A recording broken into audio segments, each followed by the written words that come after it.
પાકિસ્તાન અને ભારત વચ્ચે પહેલગામ આતંકવાદ હુમલા બાદ જોરદાર તણાવ જોવા મળી રહ્યો હતો ત્યારે સ્થિતિ એટલી ખરાબ બની ગઈ હતી કે બંને બાજુથી એકબીજા પર મિસાઇલ છોડવામાં આવી રહી હતી, જેમાં અનેક લોકોએ પોતાના જીવ ગુમાવ્યા હતા। ત્યારે હવે હાલ વિપક્ષના નેતા રાહુલ ગાંધીએ એક મોટી પહેલ કરી છે, જેણે બધાનું ધ્યાન ખેંચ્યું છે। ત્યારે હકીકતમાં રાહુલ ગાંધીએ 22 બાળકોને દત્તક લેવા જઈ રહ્યા હોવાના સમાચાર સામે આવ્યા છે, જેણે પાકિસ્તાન ગોળીબારમાં પોતાના માતા-પિતા ગુમાવ્યા હતા।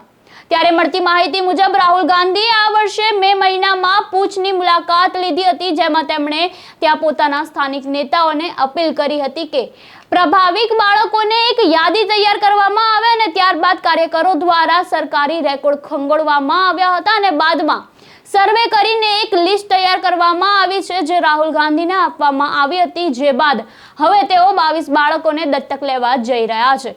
ત્યારે આપનું આ અંગે શું કહેવું છે, અમને કમેન્ટ બોક્સમાં આપના મંતવ્યો જરૂરથી જણાવજો।